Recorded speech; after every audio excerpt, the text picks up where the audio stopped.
David was an elderly gentleman. He was the fixture of the shul, the resident Talmid Chacham, and a meticulous observer of mitzvahs. He had a very special relationship with HaKadosh Baruch Hu. However, there was something peculiar about his behavior. It all happened on Pesach. The Kohanim, at the end of Musaf, washed their hands, walked up to the Aron Kodesh, preparing to duchen. There was a balabas in the back of the shul, donning his talis over his head. It slipped off as the Baal Tefillah screams out, Kohanim! The Baal Habas sees from the corner of his eye David looking to the back, to his right, to his left, and runs out of shul. The Baal Habas is thinking to himself, why? Maybe he has to use the restrooms. He needs fresh air. Tomorrow, I'm going to look at David again. The next day, comes time for duchening. The Baal Tefillah screams out, Kohanim! The Baal Habas looks again in the direction of David, and sure enough, David's looking to his right, to his left, to the back, and runs out. The Baal Habas is thinking, this is very strange. Most people stay for duchening. Why is he leaving like that? He's up to something no good. After Yom Tif, this Baal Habas goes to the Rav. He says, Rabbi, David is a wonderful person. We all know he's so devoted to his davening, to his learning, to his mitzvahs. But I saw on Pesach something strange. When it came time for duchening, he would leave the shul. Can you look into it? The Rav says definitely. I didn't realize it, but I will look into it. The following Shabbos after Pesach, the Rav goes over to David. He says, do you mind? I would like to invite you for the Shabbos day meal. David lived alone. He says, of course. Comes to the house for the Suda, and they enjoy a festive meal. Zemiris, Divrei Torah, good conversation. At the conclusion of the meal, the Rav says to David, David, I want to ask you something. It's come to my attention, when it came time to duchen, this past Yom Tif, one of the Balabatim noticed that you left before Birchas Kohanim. Can you explain that to me? David looks at the Rav. He's turning pale. He's shaking.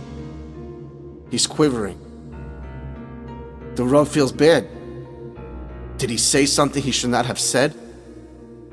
Did he bring up a conversation that was inappropriate? The rabbi runs to the kitchen. He gets a glass of water. He brings it to David. He says, here, drink.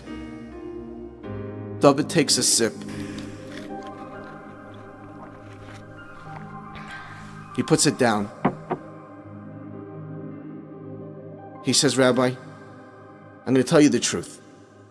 I didn't think anybody noticed, but it's about time I shared with you my story. He rolls up his sleeve. He says, "You see these numbers?" The Rav nods his head. He says, "Yes. You went through the war." He says, "Let me tell you what that meant." He says, "I was 17 years old. The Nazis, Yamach Shemam v'Zichram, rounded me up together with my friends and my family.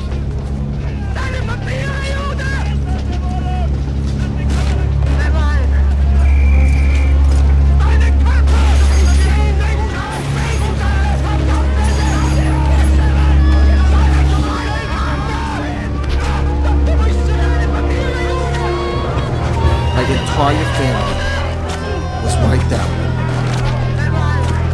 I was put into Auschwitz. And in this death camp, there were a few of us. And there was a leader of our group. His name was Yaakov. Yaakov was a little bit older than us. We called him our rabbi.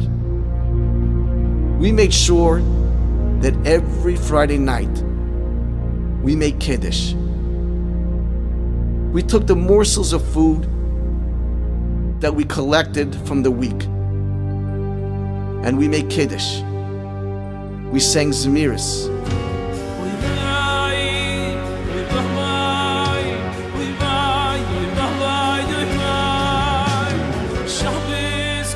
Just to give us a little bit of feeling of what it was like when we were back home. It was Erev Pesach. We were anticipating maybe we'll be free, but it didn't seem likely. Yaakov says, "We are going to have matzahs." We laughed at him. "What? Here? In Auschwitz? Matzah?" Yaakov said, "Yes, we're going to have matzahs. We'll barter some of our food for flour, and we're going to bake 2 matzahs." So it was. They were able to barter their food in exchange for flour, and they baked 2 matzahs for Pesach. They were able to get grapes for wine, for Daled Kaisis. We gathered the Seder night on the floor of the barracks. We didn't have Haggadahs, but Yaakov knew the words Baal Peh, by heart. We followed him, word for word. We sang the traditional songs.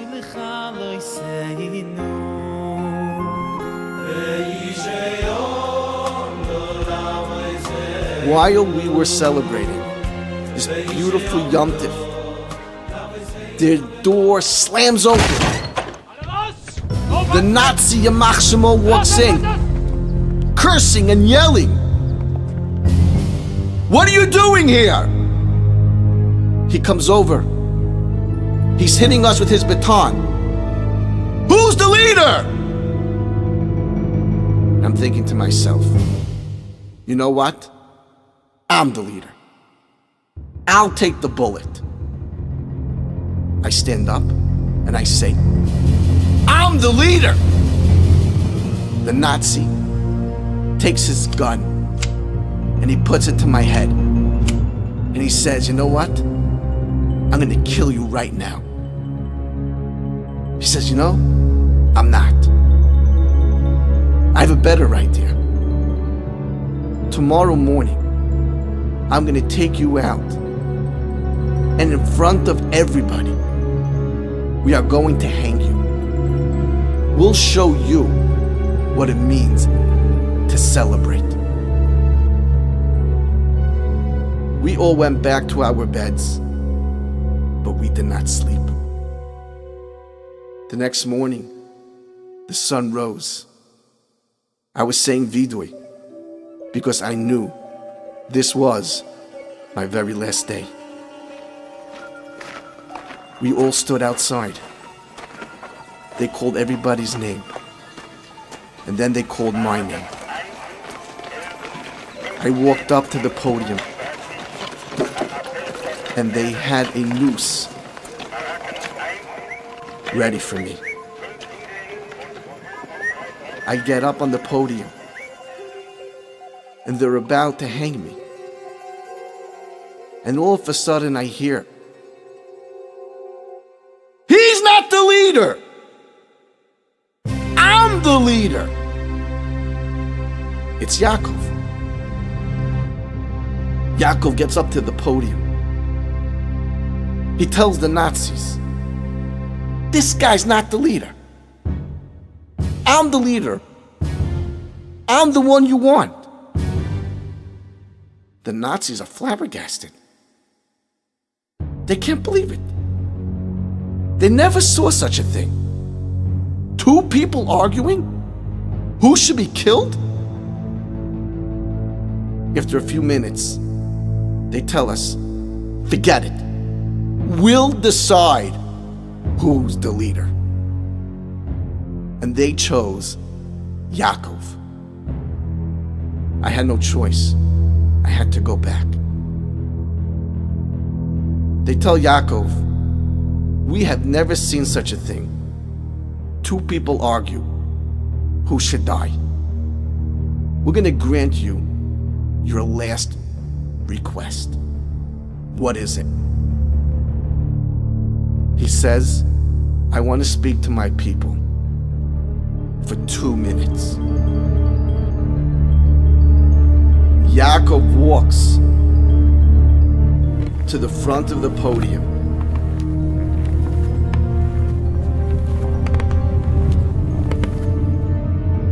Raises his hands, and in the most melodious, sweet, and soft tune, he begins,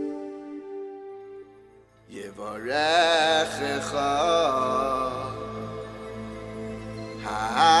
Hashem v'yishmerecha."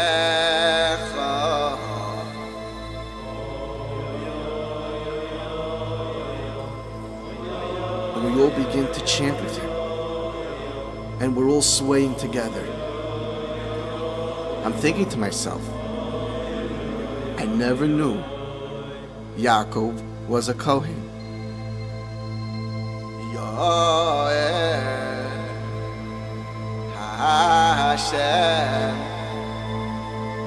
I see Yaakov is at peace with himself. We're all singing along with him.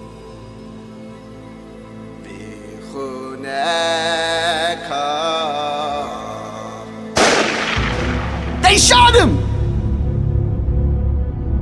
And Yaakov crumples to the floor. With my own eyes, I feel the ash in my mouth. I'm thinking to myself, how could the Ribono Shel Olam do this? We tried so hard to keep his mitzvahs in the barracks, in the camps of death. And this is the way he leaves this world? I said, if I am ever liberated, I am not going to observe Hashem's Torah.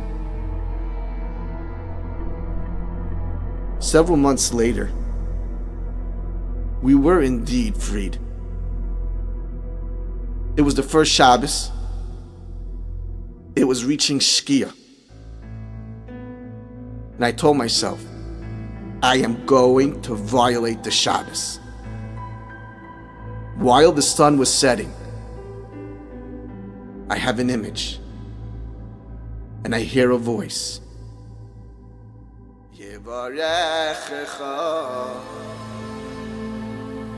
And I see Yaakov swaying, and I see he's at peace with himself. How could I violate the Shabbos? I can't do it. And I kept Shabbos. Following Shabbos, I was about to eat something treif. I'm about to bite in, and once again, I hear,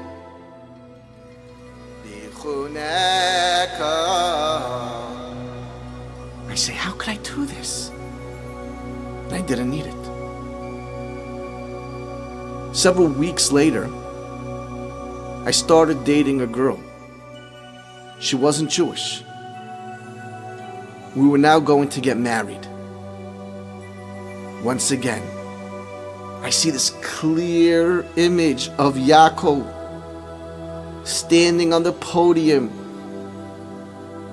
with his hands stretched out, swaying and singing melodiously and softly.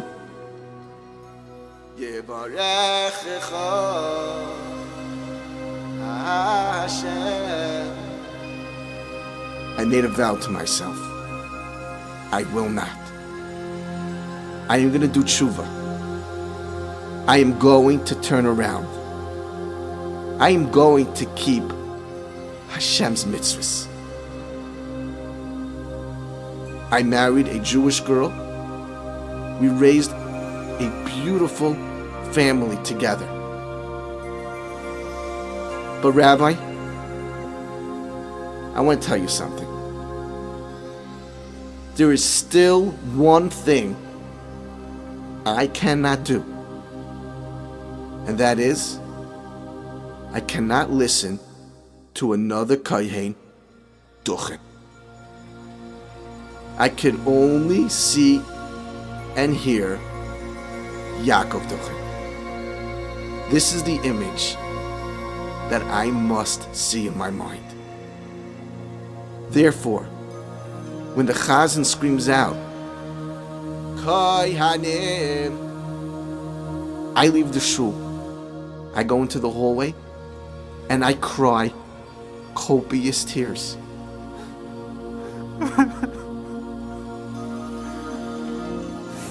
And I hear and I see the image of Yaakov saying for the very last time,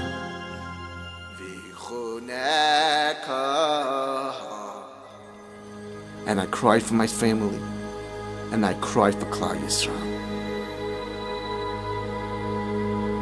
All of us are tested in our lives. We should never be tested like David. But the purpose of these tests, these trials, these tribulations, is for one purpose, and that is to keep us closer to Hashem, to raise our level of understanding the greatness of the Ribono Shel Olam. In our lives, there are moments which may cause us to become despondent and give it all up. To the contrary, we need to use those difficult moments as a catalyst for growth.